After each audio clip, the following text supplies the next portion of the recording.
I have a brand new book that's just coming out.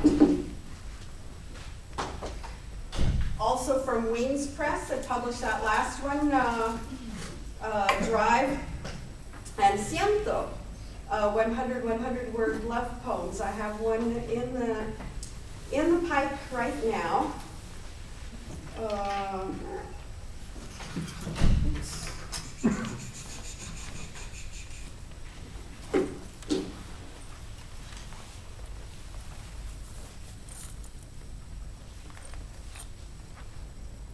And I want to read a couple of poems from this new manuscript. It's called Something of the Cruelest. And it's called Something of the Cruelest because these are compiled of poems that I write every day in the month of April. How many NaNoWriMo are there? National Poetry Writing Month. National Poetry Writing Month, where you write, with people from all over, you write a poem a day. And so I've been doing this now for 5 or 6 years, and so 30 of them, in April, and so I've been selecting them for this book. Anyway, this kind of goes with that first poem. This is a poem called Burial. Under the burning stones, between the skins of mud flats and the clay tablets of a trash abandoned river, I see you. Mounds of the living under the flesh of the dead, piquant wafts of your shreds, the ragged flags, a putrid longing to belong, to sing once again a hallowed song of self in a place.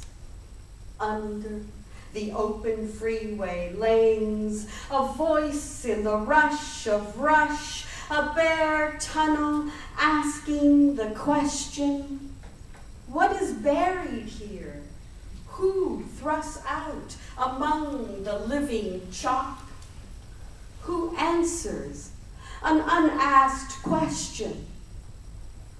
All of America is an Indian burial mound.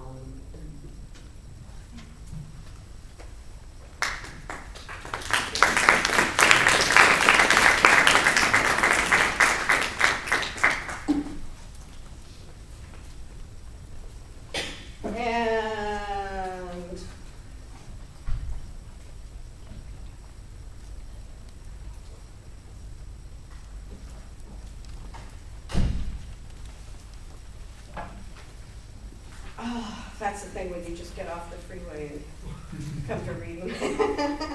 And you're on. I was going to skip this because of the time, but I'll go ahead and read it. For my father. This is a poem from my father. And it's called First Thought. My father was a Zen Buddhist master. He was a philosopher. He's also a visual artist. Luis Cervantes, he and his wife, Susan Cervantes, started the Presida Eyes Mural Center, responsible for over 60 of the murals in the Mission District in San Francisco. He's an artist. So these two poems are for him. First thought. First thought, best thought, you had taught me. A river runs through it, the foot of the soul standing stubbornly in the freeze. All the shards of ice crumpling up the banks, what survives in the ignorance. Play it away. Be ceremony. Be a lit candle to what blows you. Outside, the sun gives a favorite present. Mountain nests in ironic meadows. Otter takes off her shoes.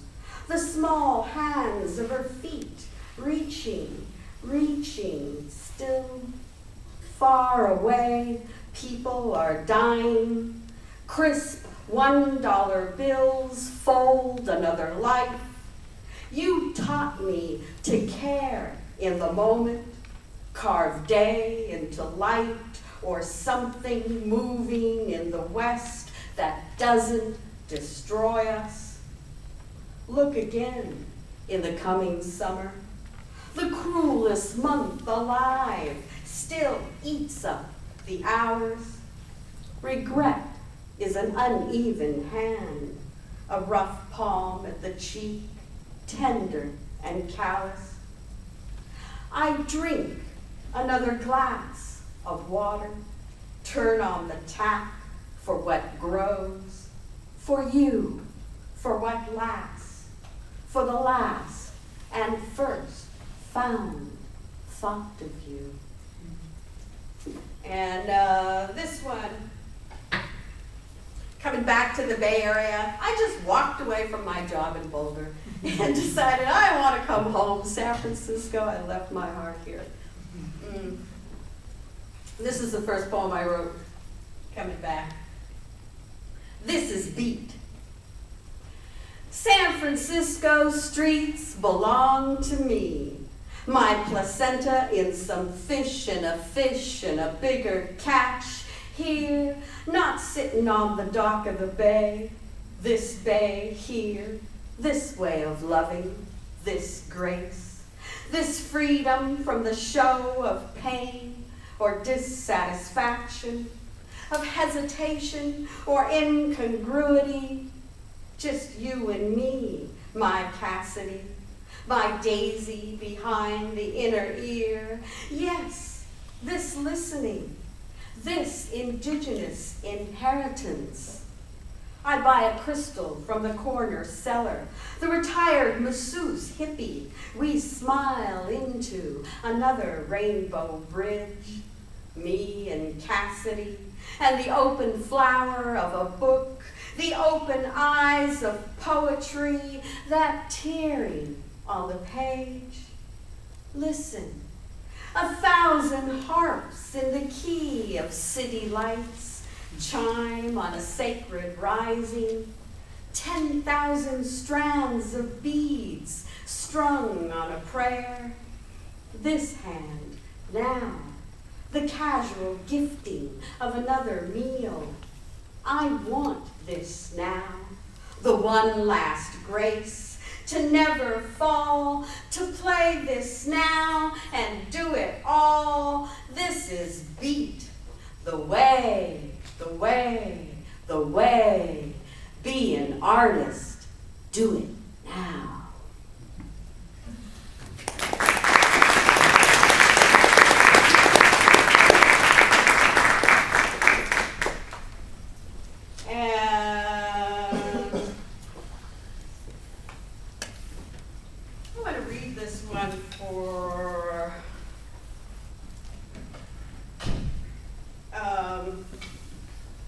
For Cecil, where are you? There you are, right there. Since he made a comment, he liked this poem, and it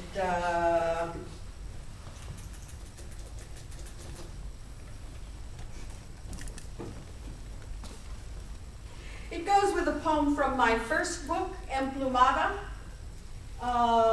still in print after all these years.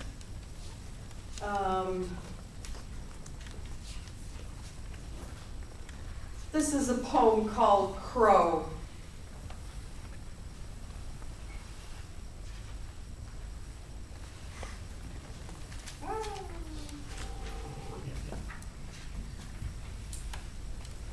I think I'd know better, huh?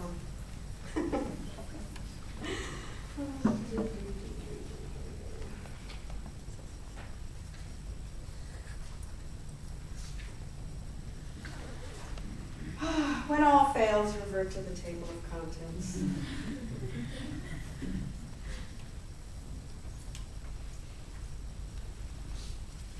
Since 30 years later, it's not in the section I thought it was. These are companion poems. Crow. It's about a 30-year difference between them. She started and shot from the pine, then brilliantly settled in the west field and sunned herself purple. I saw myself, twig and rasp, dry in breath and ammonia smelling, Women taught me to clean and then build my own house. Before men came, they whispered, no good polished oak. Learn hammer and Phillips, learn socket and rivet. I ran over rocks and gravel they placed by hand, leaving burly arguments to fester the bedrooms. With my best jeans, a 20, and a shepherd pup, I ran, flushed and shadowed by no one. Alone, I settled, stiff in mouth, with the words women gave me. And this one, sunshine knife blades. What happens after you take that hitchhike? Sunshine knife blades. 15 years old in 5-year-old jeans, my shepherd pup, my traveling rainbow, my loyal thumb bulging with desire, my road rutted and rutting, my day ahead, sorrow, my moccasined feet rolling in small kisses of bruising, a cartography of touch languishing over the tan. He put his necklace of anger safe at my throat. My ivory recorder, a still white bird in my lap, an avenue of alcoholic vapor filled the fear. In those days, our past was our smile. Innocence was a gumball treasure, and all our pockets were picked, wedded, whelped, well on our way out. We hemmed up the fortune of our flounce and folded into ourselves, jackknifed on a dare and glinting.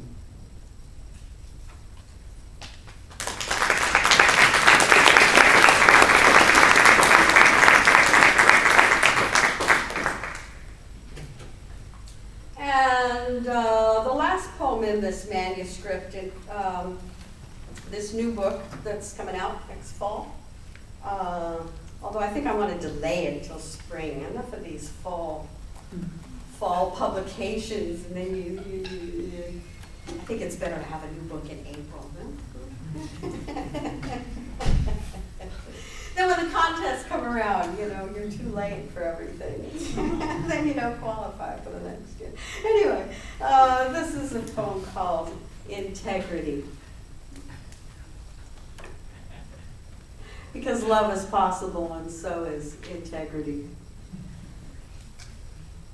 Yours is the integrity of flint, of steel, of iron. Yours is the integrity of birds flocking, whales in their loving pods. Yours is the integrity of sand, what moves with the will of you, all your sweet sweat, your simple construction. I love the sudden fill of you, your swell and sway. I love how you do what you say. You slay me with your truth. I love the way we fit together as if I were your seed. I love the faraway look in your multicolored eyes, the land and sea of you. I love the way you look at me, that ancient shore.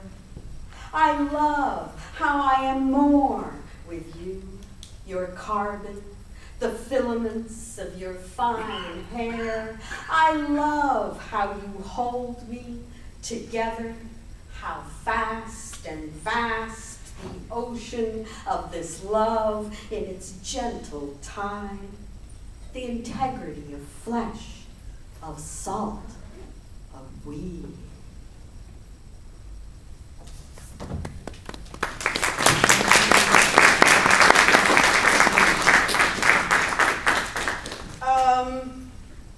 This is a new book that just came out, a Penguin Anthology of 20th Century American Poetry. And I have a poem in here from my first book, Emplumada, which I wrote in my guru's class.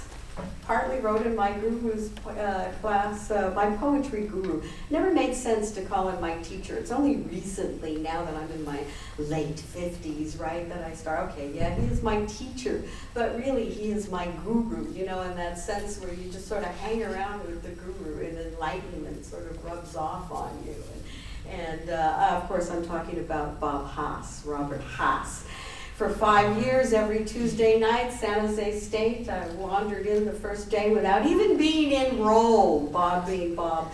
I sat in the first row. He took the roll, and I didn't answer, and being the only Chicana, only dark person in the class, you know, I'm sure I was noticeable. And he kind of looked at me and then kind of shrugged like, okay, you're not, what's your name? And he hand wrote my name on the roll, and, you know, there was room, so he let me stay. And, you know, eventually I ended up actually registering for San Jose State and becoming a student after every Tuesday night, 7 o'clock. Bob's workshop. It was a lot like, as I described it, it was a lot like you walk in and he unzips his head and opens up his brain, and you just sort of cock your ear and listen. And, you know, he talks about taking walks and looking at the architecture of the buildings, and there was something about the architecture, and he doesn't know why it's connected to this line, "All love, this is something," oh gosh, I wasn't planning to quote you, Bob, and now I'm freaked out. Anyway, it ended up being a poem in praise. Years later, all love, this is something, and is it meditations on Lagunitas? Yeah, fear and syllables. Ah, this is fear and syllables. Yeah, anyway, incredible talks, just unzipping his head. And thank you, Bob. This is a poem I wrote after getting a manuscript of Federico Garcia Lorca's love poems, homoerotic sonnets, sonetos de amor oscuro, that Francisco Alacon and another UC Berkeley student, Francisco Aragon, had gone to Spain and gotten this manuscript and translated it, and in the translation something was lost. One of the poems, the line, which was the first line, "Love of my flesh, living death," which was translated, "Dear heart, my life." And I'm like, no, love of my flesh, carne. Carne is not dear heart. And for homoerotic sonnets, I mean, they assassinated Lorca as much because of his homosexuality as his politics, which I couldn't figure out from the poems anyway. You know, anyway, love of my flesh, living death.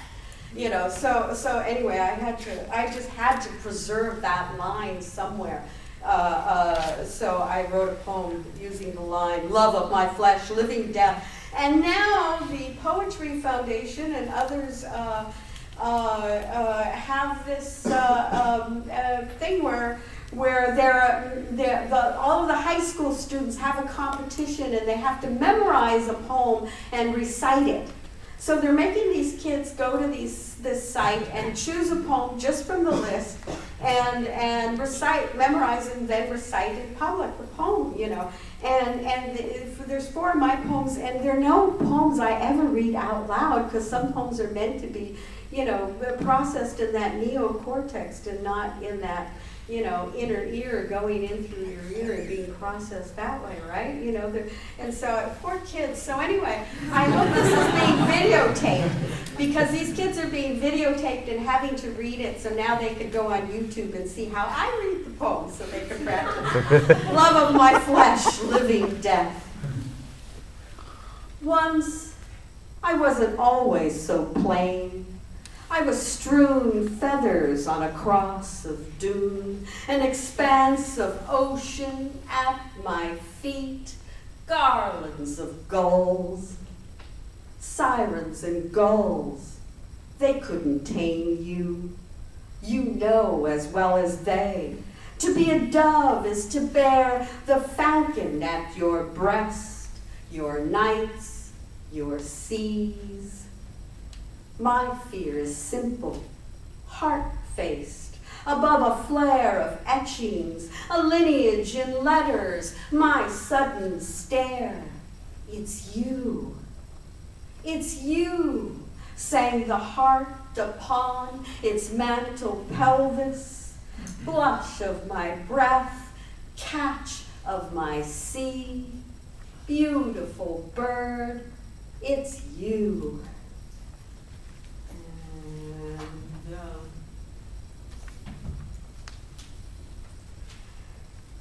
two great publications this last season.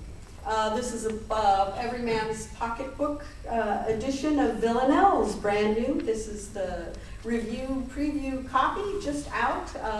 85 poets, all Villanelles. This is one I wrote to raise funds for Katrina, to raise funds in particular for New Orleans, not going through Red Cross, but going through Brian Wilson, not the ball player, but Brian Wilson of the Beach Boys.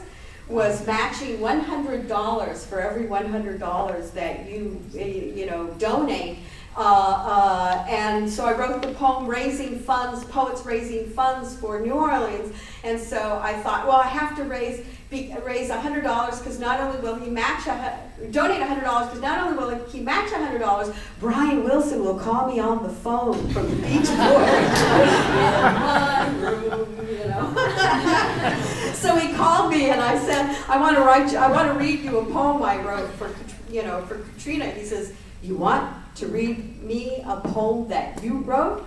I said, yes. He said, oh, that won't be necessary. I said, no, I'd really like to read you this poem. A poem you wrote? No, that won't be necessary. After about the fourth time, finally I told him, well, it's for Clarence Gatemouth Brown, which is true. I wrote it for Clarence Gatemouth Brown, who died of a broken heart, really, after being 3 days in a boat wandering around until he was finally found, all of his guitars, everything. Wonderful blues guitarist. He died of pneumonia that week.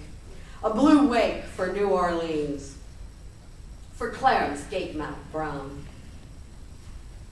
There was a rhyming city on a blue bayou, till a wicked wind laid waste. A nothing sound in a city's soul, and a nothing you can do. There was a windy will and a blue horn, you, a single name that was left in haste. There was a rhyming city on a blue bayou. There is a wailing city, a water high, and you left amid the residue up to your waist. A nothing sound in a city's soul, and a nothing you can do. There was a loving city in a blue hoodoo, through a hard-knock school, a river's waste. There was a rhyming city on a blue bayou, a full moon hue, a relation to dew, jeweling on a spider's bed, so chaste. A nothing sound in a city's soul, and a nothing you can do. There is a silent city, a blue shirt crew, the yellow vest of savior waits. There was a rhyming city on a blue bayou, a nothing sound in a city's soul, and a nothing you can do.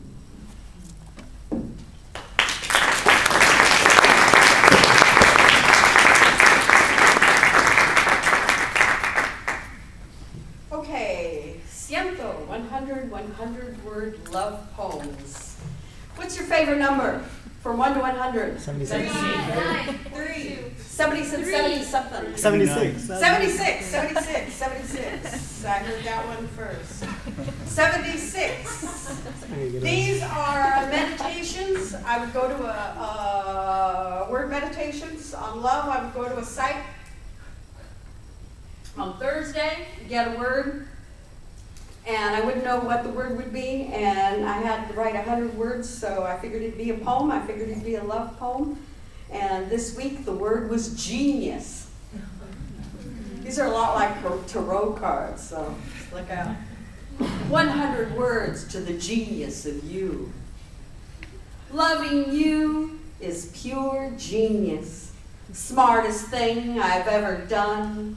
It's the O in my mega, the alpha to this N. It's Robert Johnson playing my heart, the lower. Loving you explains it all, my unified field, my saliva strings between the knees, my drool over you, a Jackson Pollock expression. Loving you is genius. Hans Beta refusing to make the neutron bomb, Star Wars, fake suns in some other world of us. It's the noblest prize I'll ever win, shining as I come to know you, rust-free. Loving you is quantum mechanics made simple, is charmed and quirky. Another number, 1 to 100. Somebody said something 5? 9? 9? Oh. 9? 9 and then 25, I heard. 9, radiant. 100 words to radiant. Again, these are like tarot cards. You, in the radiant crepuscular light, your succulent heart, sex-sucked lips, your twining hair, all halo and sash, you fill like the hummingbird, suckle, stay. I am radiant to imagine you, half animal, half staff of ember, your lightning rays of mirth, unimaginable in the dark, in other than holy. You in a spirit land, whisked away to grace my hand, the giving night, the airy dawn, the awakening from withdrawal. As the valley hunkers, mist hangs around her love. River, I flow with you, fog-struck and caught in your aperture. Your appetite for me, your blessing kiss, eyes wind-struck, radiant. So 25, who wanted 25? Or no one wanted 25? Back there, 25? I gotta see you or this tarot thing won't work.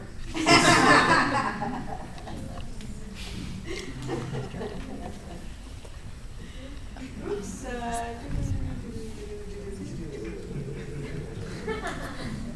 Kaleidoscope. 100 words to the kaleidoscope of you. Baby, let me twist your tube. Let me dial you up a new dimension.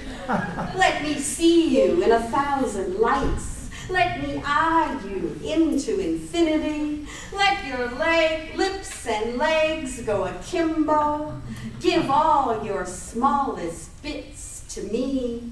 Let me gaze through you into your he art, into the many factors, into the paradise of your multiple rainbows, each color, each note in the inner song, each fine splice of you served up on a spinning plate. Let me handle your changes, ride past your infinite divisions. Let me turn you around. Help me see through you. Another number, 1 to 100. 100. Bob?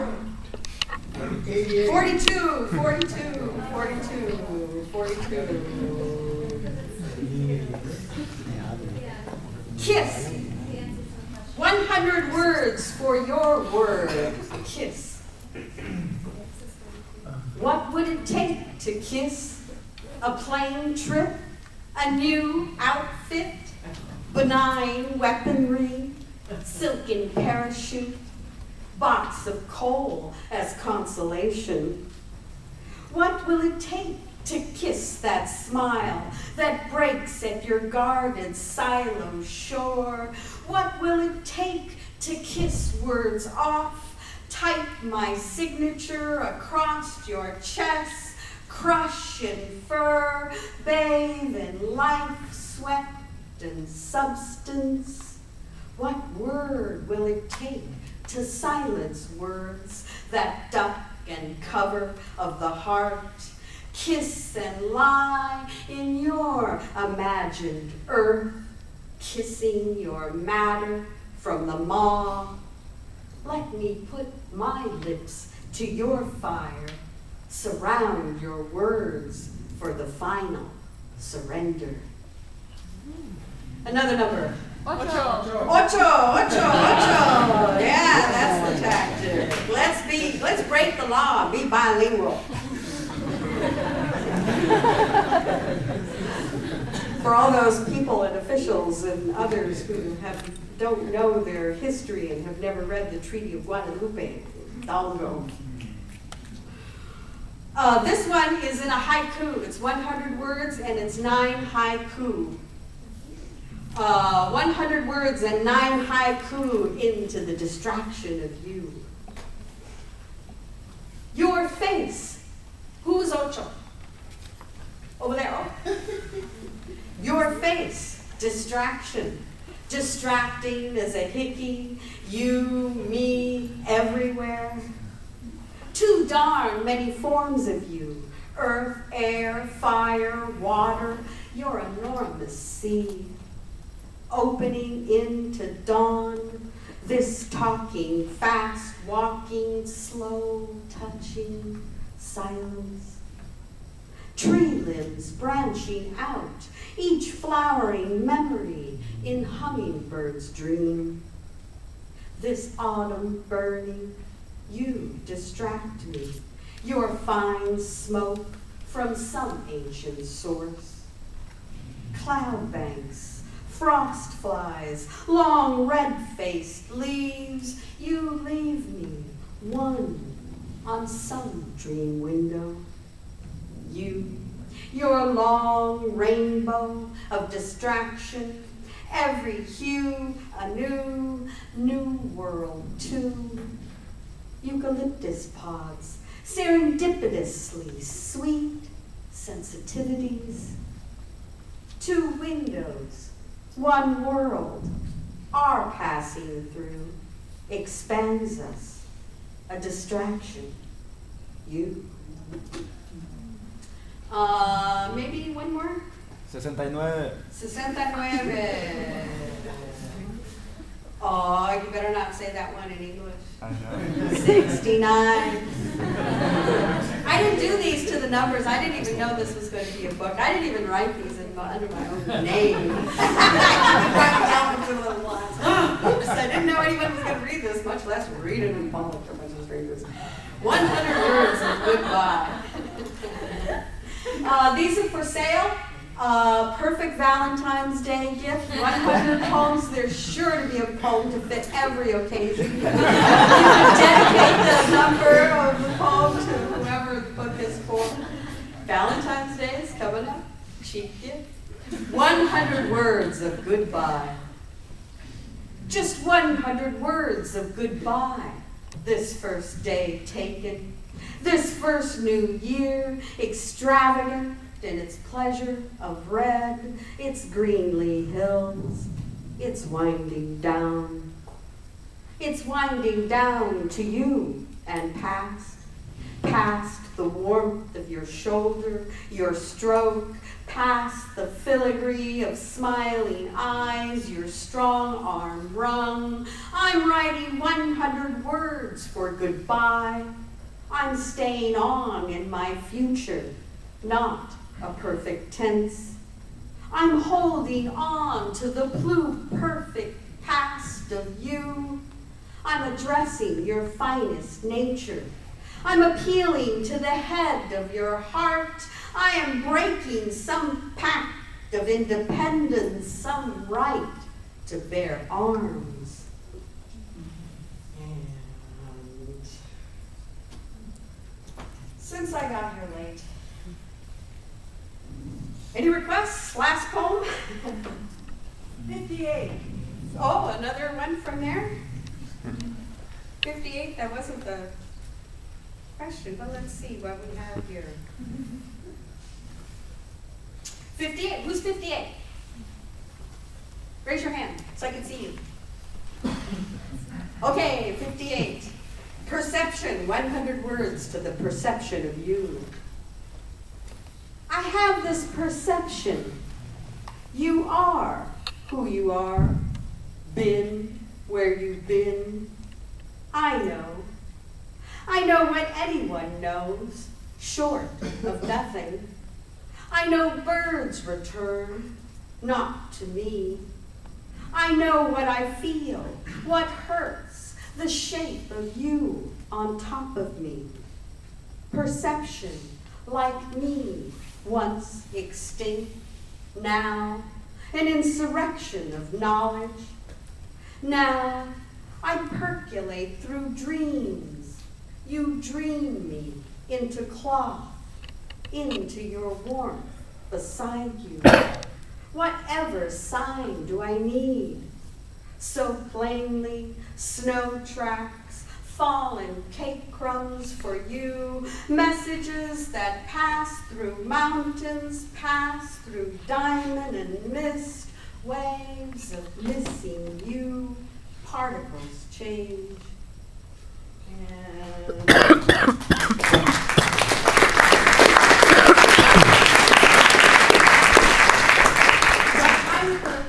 one more? Yeah?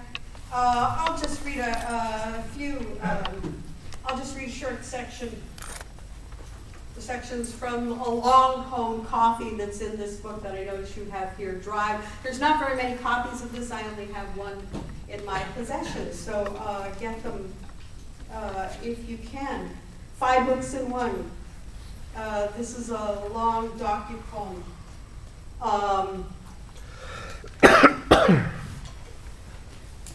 Covers a massacre that happened in Chiapas in Mexico,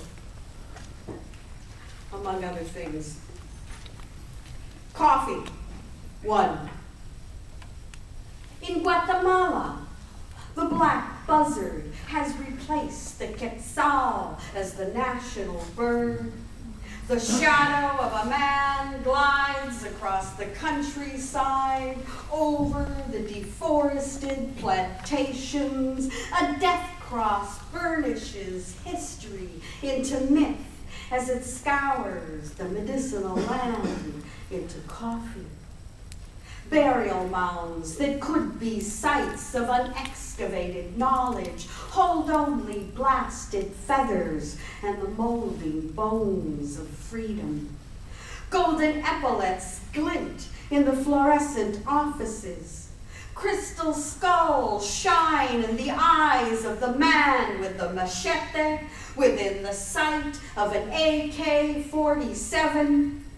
Under the rubble of the ruling class, a human heart beats in the palm. The tumba of ritual mercy drums in the thunderclap. A hurricane wind sounds the concha. In Quetzaltenango, foreign interests plot the futures of Mayan hands and Incan gold. While on Wall Street, the black sludge of a people trickles through the cappuccino machines like hissing snakes. too. Actial, December 22nd, 1997. Bloody mud sucks the plastic sandals of a child.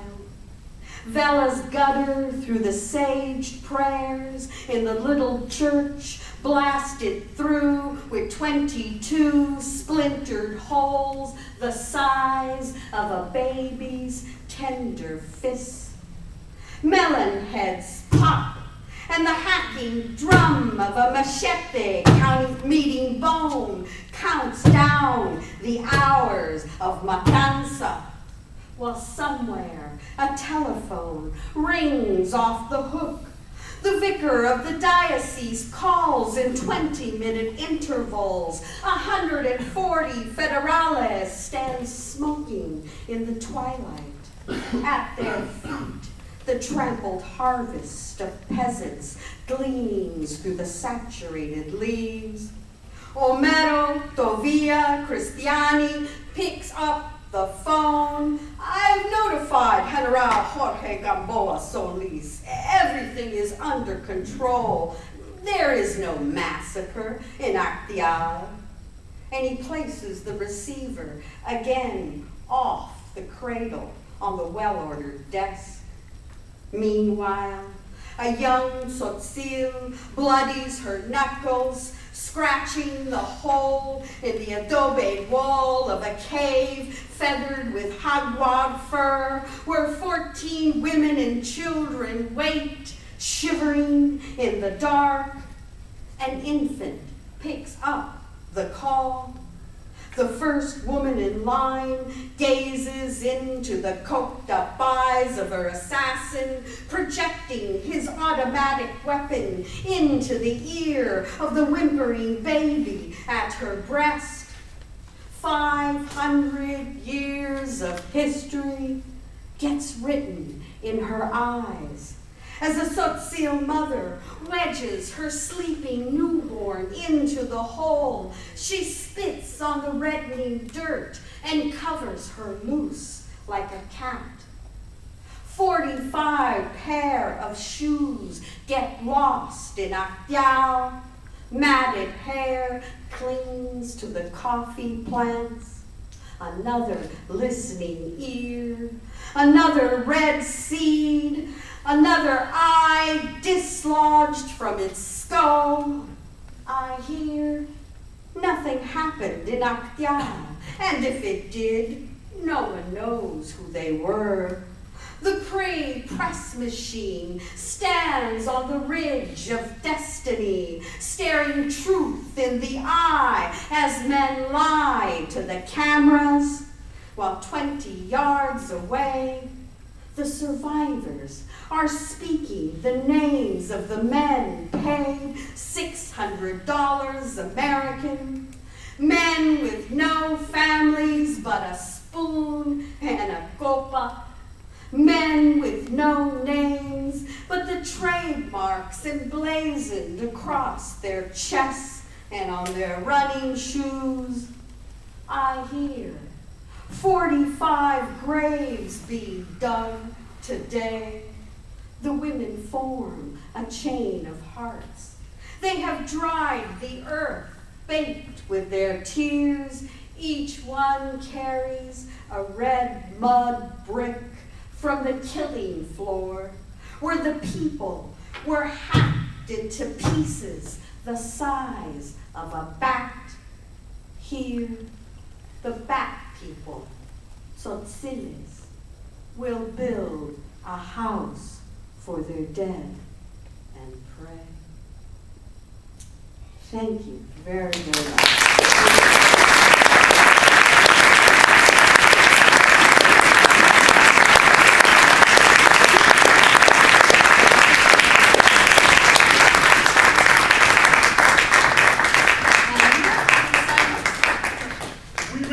A creative writing program, but this room is chock full of poets and fellow travelers.